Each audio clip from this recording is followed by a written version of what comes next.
హైదరాబాద్లో హైడ్రా వ్యవహారంపైన బీజేపీ నేత ఈటల రాజేందర్ తీవ్ర విమర్శలు చేశారు. హిట్లర్ వారసత్వంగానే హైడ్రా ఏర్పడిందని వ్యాఖ్యానించిన ఆయన పేదల ఇల్లు కూల్చడమే లక్ష్యంగా సంస్థ ఈ పనిచేస్తుందని ఆరోపించారు. కోర్టు ఎన్నిసార్లు మొట్టికాయలు వేసినా హైడ్రా కమిషనర్ తీరు మారలేదని విమర్శించారు. ఈ తీరుకు జీహెచ్ఎంసీ ఎన్నికలు ప్రజలు తగిన బుద్ధి చెప్తారని హెచ్చరించారు. ఇక కాళేశ్వరం ప్రాజెక్టు అంశంపైన ఈటల రాజేందర్ స్పందించారు. కన్నెపల్లి నుంచి నీటిని తీసుకోవచ్చని, ఈ సమయంలో రాజకీయ వివాదాలు వద్దని సూచించారు. ప్రాజెక్టులో ఉన్న డ్యాంలు, పంపు హౌజులను వెంటనే రిపేర్ చేసి నీటి సరఫరా ప్రారంభించాలని ఆయన డిమాండ్ చేశారు. రేవంత్ రెడ్డి గారికి చాలా క్లారిటీ ఉంది.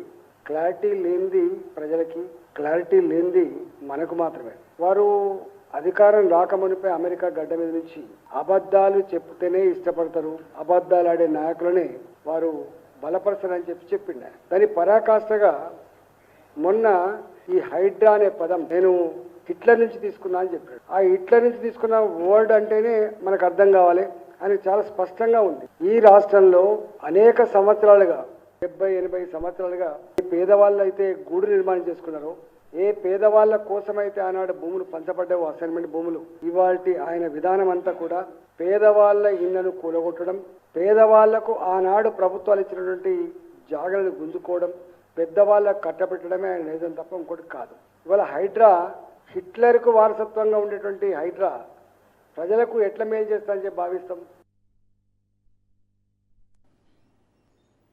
కన్నెపల్లి పంప్ హౌజ్లు ఏవైతున్నాయో ఒక 50,000 కుసక నీళ్ళు వచ్చినా కూడా ఈ పంప్ హౌజ్లో నీళ్ళు వచ్చే ఆస్కారం ఉంటుంది. ఇప్పుడు 90,000 లక్ష కుసక నీళ్ళు పోతున్నాయని అంటున్నారు. కాబట్టి మీకు తెలిసి ఎలినినో వచ్చింది, భయంకరమైన కరువు రాబోతుందని చెప్పి అంటున్నారు. భేషజాలు పోకుండా నువ్వు తప్ప నేను తప్ప, ఇలా నువ్వు దుర్మార్గుడువా నేను దుర్మార్గుడా అనేటువంటి పద్ధతి పక్కకు పెట్టి ఇలా ఇన్ని వేల కోట్ల రూపాయలు పెట్టి కట్టబడ్డటువంటి ఇన్ఫ్రాస్ట్రక్చర్ కాబట్టి ఎలినినో వస్తుందని చెప్పి హెచ్చరికలు జారీ చేస్తున్న సందర్భంలో ఇవాళ జూలై మాసం వచ్చినప్పటికీ కూడా వర్షాలు లేక విత్తనాలు కూడా వేయని ఈ పరిస్థితుల్లో తాగే నీళ్ళ కోసం మనం డిపెండ్ అయ్యేదంతా కూడా కృష్ణా నది మీద, గోదావరి నది మీద. కాబట్టి ఇలా హైదరాబాద్ లాంటి నగరం నీళ్ళు లేకపోతే ఎంత ఇబ్బంది పడుతుందో తెలుసు. కాబట్టి నేను ఒకటే ఇవాళ ఆ ఒక కన్నెపల్లి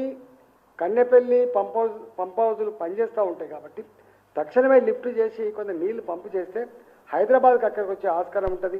కొంత గొడ్డు గోదకు నీళ్ళు అక్కడికి వచ్చే ఆస్కారం అయితే తప్పకుండా ఉంటుంది. ఇవాళ వాళ్ళని చూస్తున్నా నేను, ఇరిగేషన్ మినిస్టర్ గారిని, తర్వాత టీఆర్ఎస్ వాళ్ళని చూస్తా ఉన్నా. విమర్శలు కాదు ఇప్పుడు కావాల్సింది. కాళేశ్వరం ప్రాజెక్టు కుంగిపోయిన మాట వాస్తవం. ఆ డ్యాములో